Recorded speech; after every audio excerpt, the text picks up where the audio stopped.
Well, I think like another big issue with my thing though is too is like the entire movie shouldn't even happen because that dude should have died on the train when he got hit with Dude, I a was whole gonna metal say piece the to the exact face. same thing. Like the movie shouldn't even happen because that man should not have lived. There's no way you take that to the face and live. I'm sorry, but no. I kid you not. That was one of Like, the first things I was gonna say tonight. The fact that like we're thinking the same thing. I was like, when that happened in the movie, I was like, oh, he's dead. He's yeah, beheaded. His head's been knocked clean off his He's dead. shoulders. yeah. Like And there's so, no like, no way.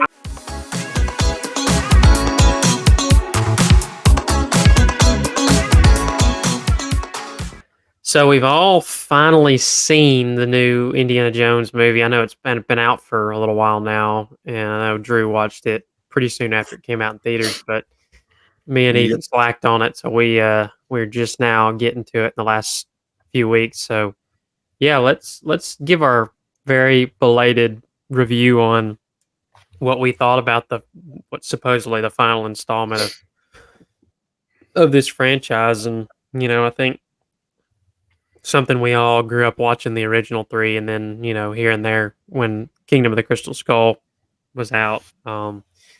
But yeah, I'm very curious to see what y'all think because we have not discussed this really at all. I think I remember me and Drew discussed it a little bit when he went and saw it, but not much. So I am very interested to see where y'all fall on this because I have a feeling my opinion is going to be at least slightly different than y'all's. So we'll let We the know guy your who's opinion. We know. Let me guess your opinion before you even give it. You hated it. It was awful. The hey, worst I'm Indiana Jones film to date. going to say TBD. We'll find out. It could be a hot take because Crystal Skull is up there. So Shoot. Um, we'll let the guy who saw it first give his opinion on it, and then we'll go from there. So. uh, Wait. it wasn't. Did you have to rewatch this recently, or have No, you no, not no. seen it since theaters? I hadn't seen it. I'm good. Okay. I didn't watch it again. Okay. It was. I don't think it was bad, in the way that some movies have been, as far as necessarily pushing an agenda or anything like that. Now, do I think it was necessary? Absolutely not.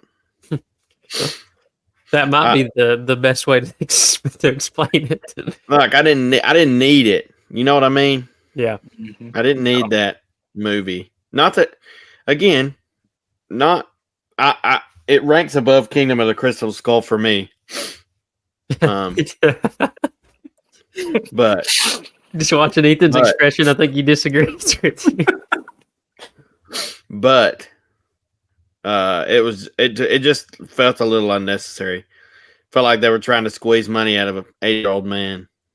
Which, well, that's just Disney for you. So wow. what else is new? Yeah. I guess we'll dissect it a little bit more. We'll let everybody give kind of their initial thoughts, but I'll go ahead and talk about it a little bit.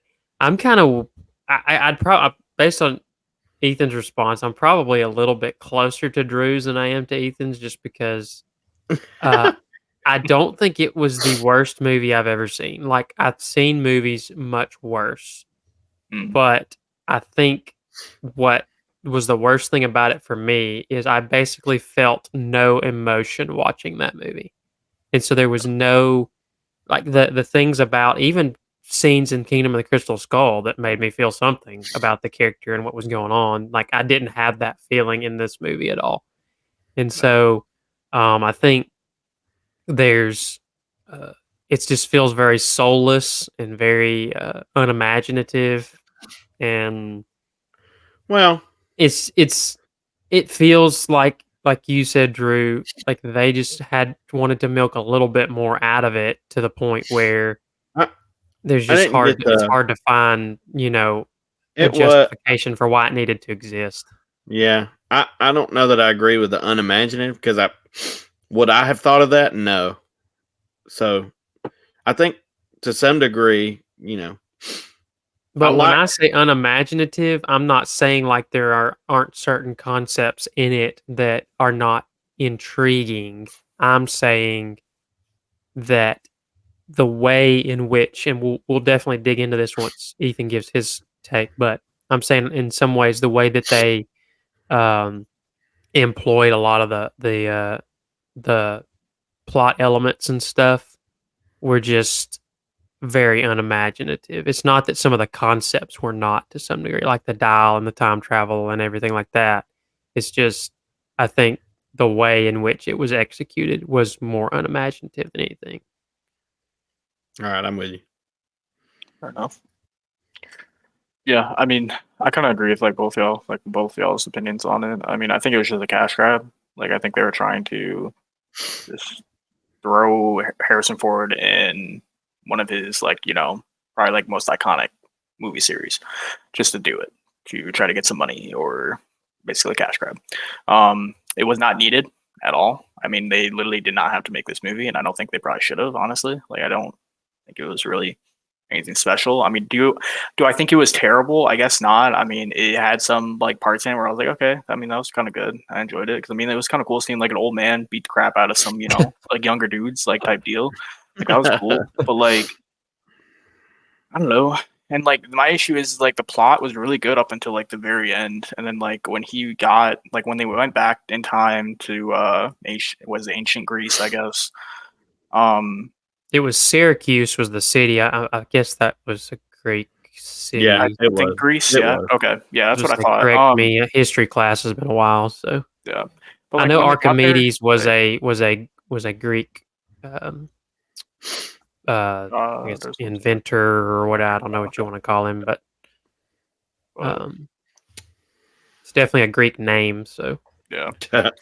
But like when they got to that point though, and like he was wanting to stay, I thought that was like I don't know, the ending to it was just like really dumb. Like it was just like, oh yeah, I want to stay. Oh, I'm gonna stay, and it's just like okay, like I don't know. I just thought it was kind of stupid how they did that, but and like the beginning as well. Like I don't know about you guys, but like I think the special effects at the beginning, like where they did like his younger self or whatever, I don't think that was really that great. I thought it was actually pretty bad to be honest. Like I think I've seen like way better special effects on like when they try to like make someone look younger.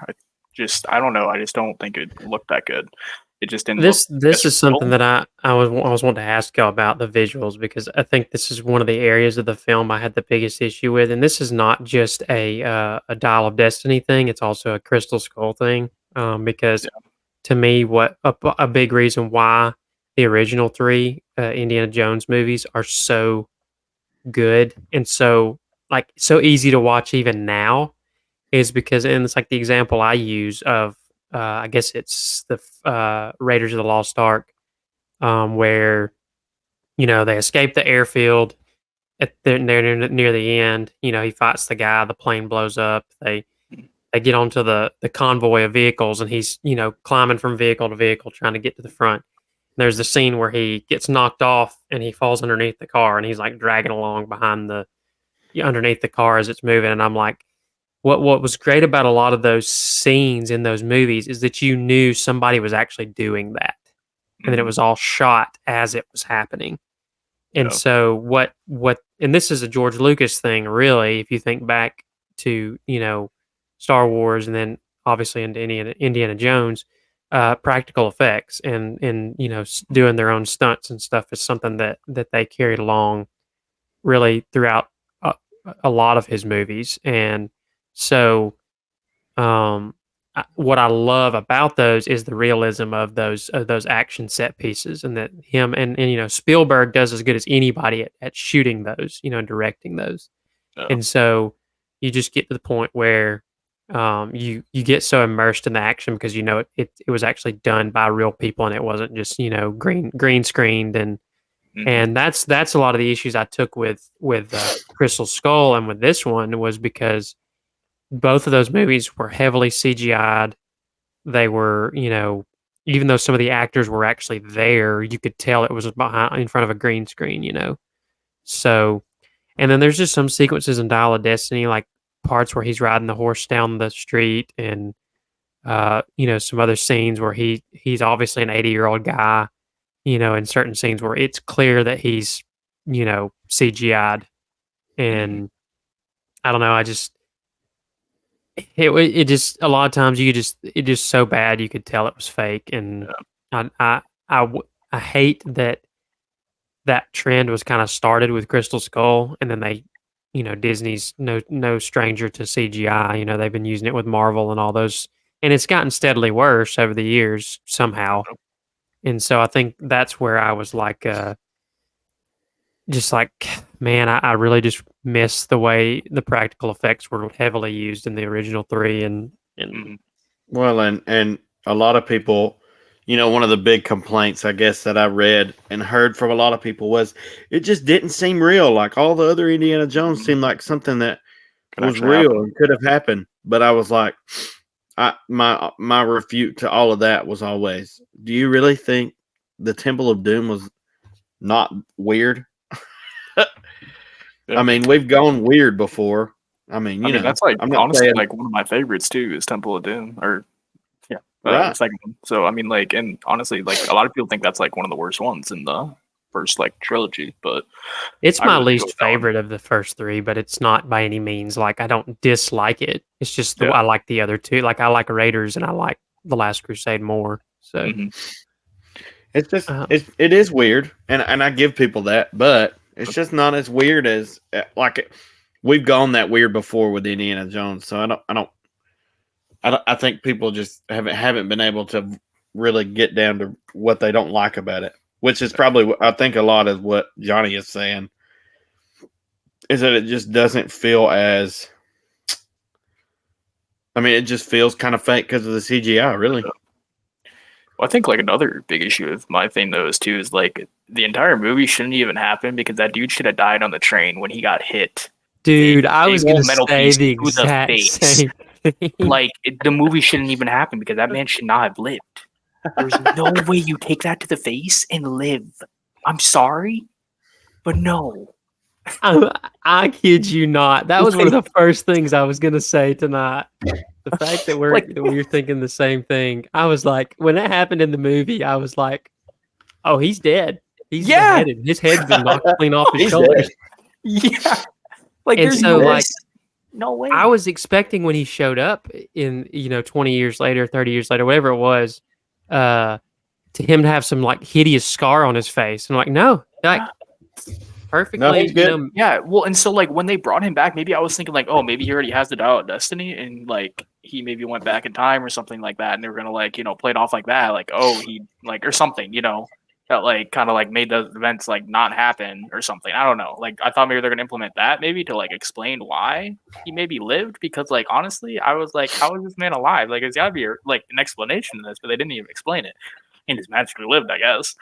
But like it just, there's no way. And on top of that, Indiana Jones should have broke his leg or something. Like it hit his leg that quick. Like there, I don't know. Like that was probably the worst part, I think, of that movie, or like my least favorite part. It was just like it made no sense to me. I was like, there's no way this man should have lived. It's funny. I just find that hilarious that me and you were thinking the same thing, because it was like when I was watching it real time, I was like, "You're kidding, you're kidding." I was like, "Because he's coming back." Yeah. Because not only does he get hit, but you hear the pung, and it's the like clank, like it's loud as heck, moving high speed, and I'm like, "Oh, he's gone, he's dead." Yeah, he gone. Yeah, that's something that I was going to bring up. This is something in terms of the plot, and this will go, Drew, more along the lines when I was talking about the unimaginative aspect of it. I think this will clarify that statement even more. But something that stuck out to me, and I think this is where, and y'all know me, I'm heavily on story, characters. That's where I'd look typically first in movies, and so it's like the one thing I noticed from start to finish of that film that really just irritated me, and a lot of filmmakers do this. And I'm a big James Mangold fan. I love a lot of his movies, but this one just feels like it had a lot of studio interference with it, And I mean, there were tons of reshoots. People are saying that the movie probably cost upwards of $800 million after it was all said and done. It lost money. I mean, we know that much, but didn't he come in and reshoot almost the whole thing? It was bad. Like they were Was that this movie? I thought it was. They started their filming in the pre-production and everything back in like 2018 or something. Yeah. I mean, it took them 5 years to get this movie made. Yeah, I mean, the movie was announced like 6 years ago, I think, and then like they finally started getting it in motion, like you said, in 2018. So it's like I want to say like 2015 or 2016 was when it was announced. Was it? Okay, I thought it was like 2017 or something like that. Like 6 years It could have ago been or a little something. later. I thought it was like maybe 20. I know it's been announced for a very long time, so they've had a ton of time to be able to work on this movie. But this one just feels to me like James Mangold was put into a box and he really wasn't able to do what he would have done. And I don't know how much of the plot he wrote, the script and everything, but what I get, and this is because I'm saying this and I'm prefacing that because of the movies that I've seen him make, write and direct and everything. There always seems to be a very well thought out story. Characters are pretty in depth, and so it just didn't feel like James Mangold basically watching a lot of it. And so I'll give him the benefit of the doubt there that I don't think that's on him completely because I really do think he had people behind his back, and it's, with being Disney, that doesn't shock me. In the way that Lucasfilm's been run over the last several years, it doesn't shock me. But it just feels to me like when they were going from scene to scene, it was more of a, okay, what do we need to do in this scene to get them to the next part of the story and the next part of the story and the next part of the story, to the point where nothing felt like an organic plot thread there where, okay, the choices that these characters make lead them here. It was like, oh no, we need this character to do this thing so that they can get to this specific place. And so that's when you end up with times where like the bad guys just kind of show up and they're just there because they need to be there to cause. I was going to say the boat scene is the perfect example of that. What you're talking about right there. Like you mean to tell me they're in the middle of the ocean and another boat just drives up on them? Come on, man. Yeah, I mean, like, for starters, they didn't really explain like how exactly they knew they were out there, or like how they knew that exact spot was like where they needed to go as well. Because like as far as we knew, like they had no idea, like at all. So I don't know, like they didn't explain that. Just and it's not either. Like in every other Indiana Jones movie, the bad guy basically uses Indiana Jones to get to the treasure because they know he's the only one that can really get them there. I mean, he's the expert, but there's always some reasoning behind like why they're there. There's some clue that's given. They have some piece of the puzzle that Indiana didn't have, and so they get to a place before he does, or something. But it's always explained to some degree, like, oh, there's someone that spots him getting on a plane or something, just whatever. So, but in this one, it's like, okay, they get on a plane and go to, what was that first city they were in? Somewhere in India, I think. India. Shoot. Which one? Yeah, I can't remember. Well, they're riding the tuk-tuks and everything. When she's trying to sell the first half of the dial to all those buyers. It's Morocco, I think, isn't it? That sounds right, actually. Morocco, maybe. Shoot. He says it too. The kid says, you need to go this way. And he goes, I know. Is it Tangier? Is that what it is? Maybe. Yeah. I don't know. We watched this movie? Yeah.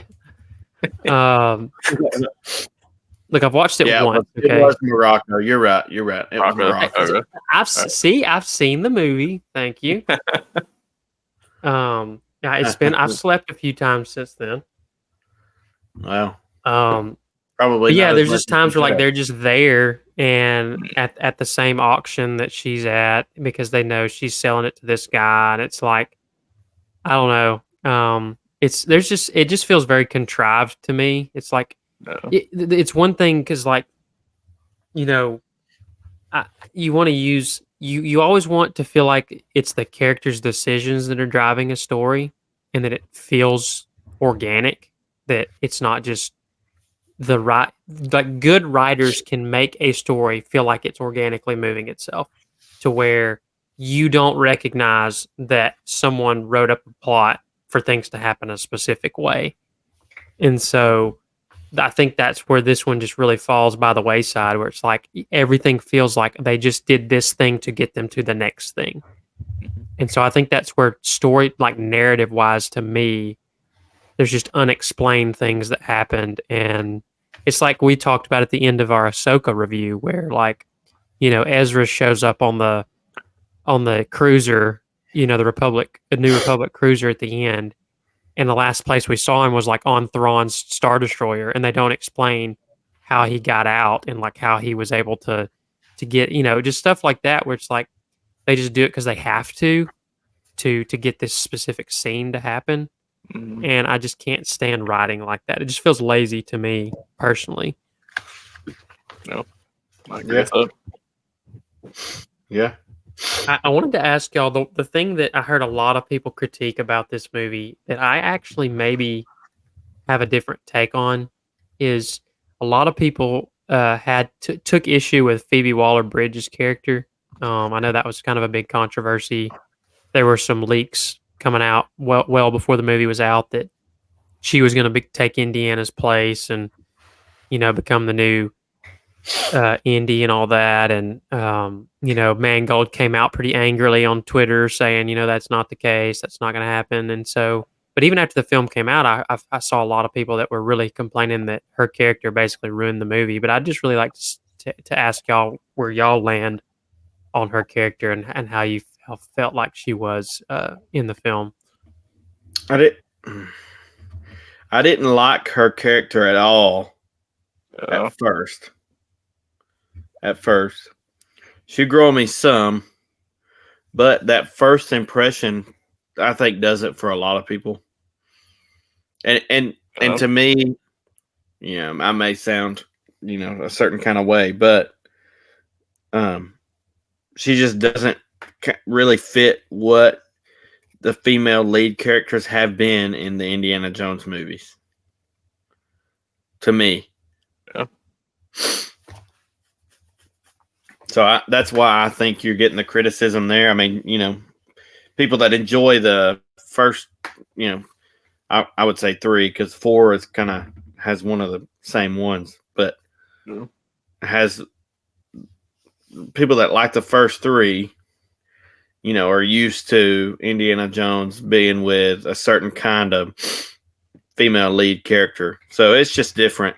And like I said, that first impression, she kind of leaves you with a bad taste in your mouth about her. So it's just, she didn't grow on me enough for me to really like her, if that makes sense. Yeah, I kind of have the same opinion with Drew on that one, honestly. I don't know. The first impression wasn't really that great with her, but I guess, again, kind of grew on me, I guess, maybe. But, like, it wasn't a whole lot. But I don't know.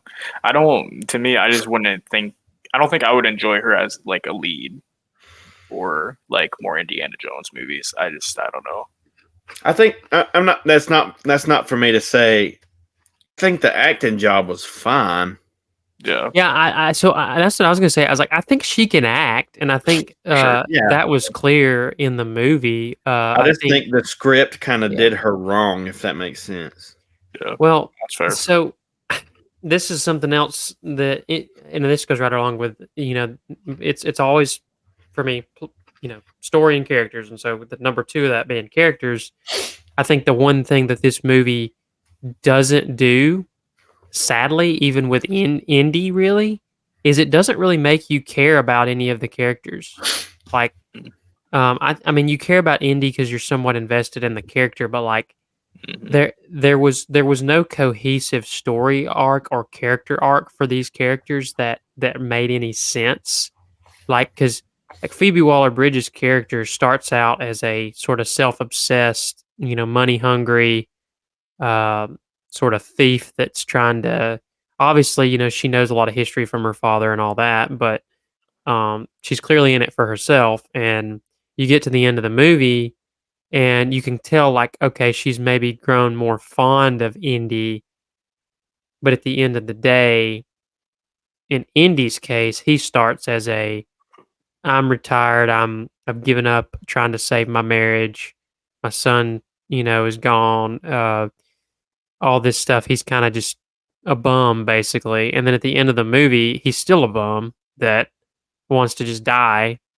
And then at the end, instead of there being some sort of redeeming, like, oh, this thing made me rethink everything, and I need to go back and try to get Marion back. It's like, no, Phoebe Waller-Bridge's character just decided for him. She just knocks him out, and then he's just back in his house. And so when you look at a character arc from start to finish, you got to see them. They start here, and they have some sort of flaw in their character, and this is character study 101, where they start here, they have some sort of flaw or issue, and then as the arc goes on, there's some sort of resolution to that at the end of the story. And in this one, it's like there's no redeeming quality to the character arcs in this, to where it's like nobody really changes much from what they were at the beginning.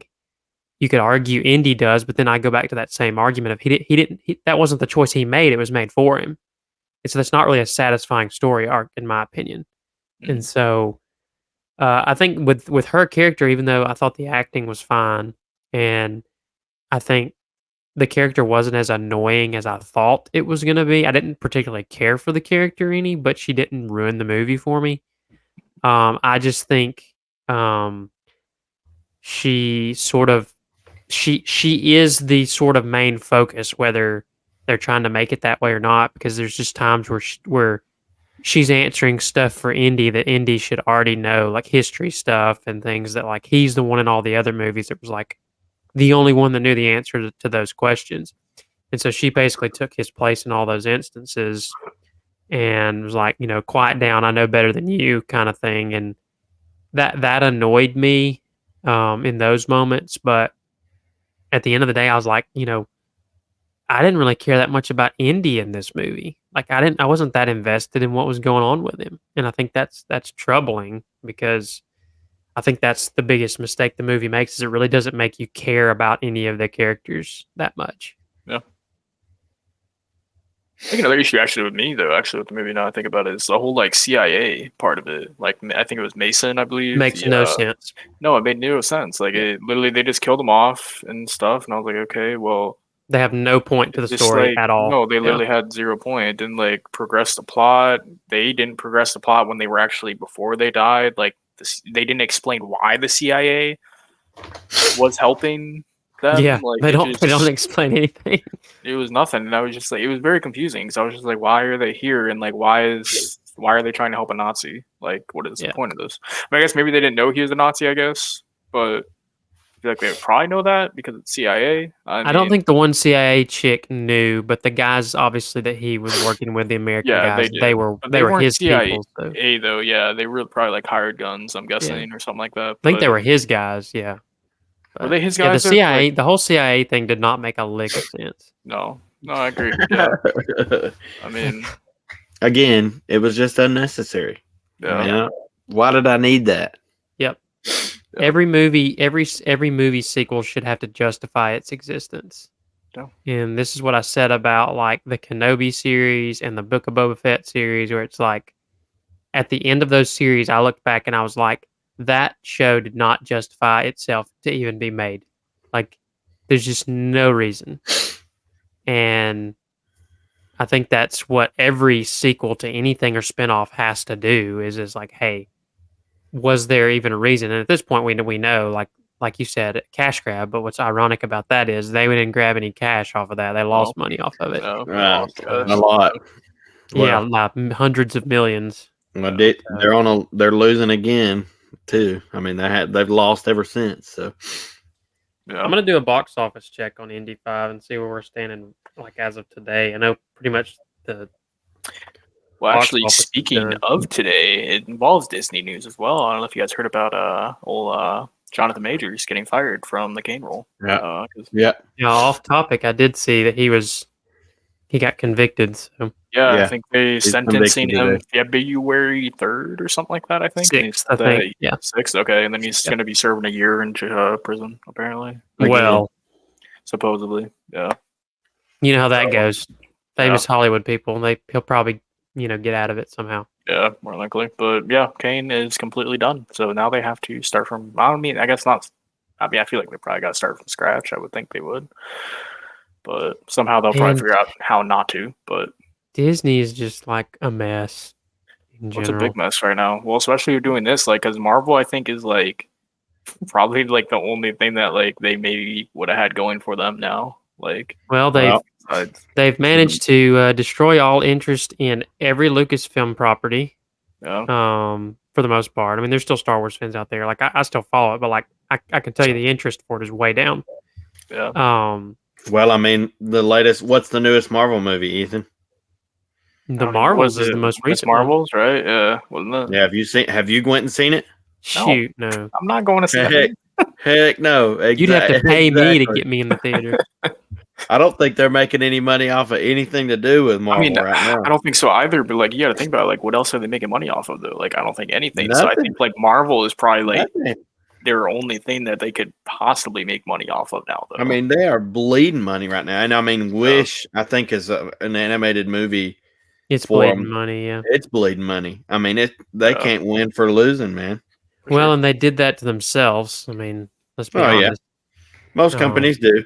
And to be honest with you, Disney has positioned itself in a way. I'm sure the business people wanted this, but they positioned themselves in a way to where they could sell off assets easily. They're not all connected. That's been the rumors that's been flying for months now, is that they're selling, like their TV stations and I mean, there's even rumors that they were going to have to sell Hulu, which we know that never panned. They actually just bought out the rest of Hulu from Comcast. So, so I don't know. I mean, there were rumors flying they were selling ESPN and all that stuff. So, well, they definitely fired a bunch of people at ESPN. Don't get me started on that. They just didn't fire the ones they should have fired. Again, don't get me started on that now. Yeah, that's a different topic. We'd have to start a sports channel for that one. Oh Lord. Sports is technically part of entertainment, so I mean, we could actually. It's not. I don't know. We'll do our favorite sports movies at some point here. Our top 10 or whatever. Here pretty soon, but oh man, mine are going to be so cliche. But yeah, in terms of Indy 5, I don't know if there's much else to say. There's one little sort of small tidbit that I wanted to just mention that, just briefly. You see they kind of hinted at the beginning that this is taking place right around the moon landing and everything. And I kind of wish that they would have employed some sort of plot thread in that had to do with the space race and everything, and maybe made the story tied around that some. Other than just ruining would have been kind of really interesting, and how maybe he's trying to stop a Nazi plot inside the space race or something, and maybe it could have been the Russians trying to, do something. I don't know. It would have been kind of a cool thing to run with. That I was just disappointed. It was kind of really a subplot of the movie, that just kind of a thing that was happening in the background. But I mean, to be honest, I think it probably would have been even better if they just would have gone to space with Indy, to be honest. I mean, do a Fast and Furious 9 or something. It's kind of like Christmas and Die Hard. I don't know about that, but it's just something that's happening in the background. Okay. I don't know, that was just kind of an interesting concept. I thought maybe they could have run with, but I don't know. It's just a passing thought I had. But honestly, I don't think I would have really complained though if they would have had maybe Shia LaBeouf back as his son instead of just killing him off. Because I mean, like, I don't know, I do like Shia. I think like a lot of his movies, like recently though, at least he's been a lot better. I think acting wise, I think he's really stepped up a lot for his like acting abilities, I would say. So honestly, we were over to family's house the other day, and they had Holes playing on the TV, and I was like, man, this brings me back. That movie holds up pretty well, actually. It does. Yeah, it's a great movie, actually. But like, I was actually a big fan of his for a while. I think he started going downhill with the Transformers movies, probably. But well, not at the beginning. Well, maybe not the first one, but I would argue. I would argue honestly, the first three. even though I don't know. Yeah, Well, he was like, only in 3, so I something know went he wrong. was. after That's what I'm 3. saying though. Like, I don't think like honestly, like I really enjoy, like not enjoy, but like I think the third one was better than the second one at least. And honestly, I think he did a good Absolutely. job. Oh with the yeah, third one. no. The first and So the third like, one are better than the second one. The first one being the yeah, best one, and then the third for one. sure. Yeah. But like, I don't really think he like really regressed a whole lot like in those movies. No, I I'm thought like so he did a sorry. pretty Sorry, good I'm job. not talking about his acting ability. I'm talking about Oh, like how he kind of got into. I think he outside had like world stuff. You alcohol and mean? drug Yeah, stuff he was dealing with, but or Yeah, just yeah. personality stuff. He was just kind of nuts. yeah. But I think Which I it think he's doing a lot started. better now. Speaking of that, but Yeah, I don't know. Like again, his acting abilities though now. Like I don't know if you guys have seen Peanut Butter Falcon before, but like that's a really good movie. And if you guys haven't seen it, I suggest you guys watch it because What like, he's I've in what that. seen what trailers. what did you say? Peanut Butter Falcon is what it's called. Okay. Yeah, I've Yeah, seen it's funny. trailers Sound of like it. I haven't watched it. that No, I does know it's a not weird sound like name. a It's a what? weird name, but it's a really good movie though. It's about like this kid that has autism and he wants to become a wrestler. And Shia LaBeouf's character is kind of like not homeless, but like he's kind of like I would say Kind of like he poorish. was And in real life. yeah, yeah, pretty much. And so yeah, they like kind of like travel across the country, him and the autism kid and stuff like that. But like it's a really good movie though. It's like kind of touching, has a good story to it. So Yeah, I Maybe saw a he trailer does for that have a an while back, appreciation. and I never got around to watching it. Maybe he So- does have an appreciation for some kind of art, Johnny. Well, we'll see. We I do don't agree know. on John Wick for the most part, so that's good. yeah, no, fair. Um,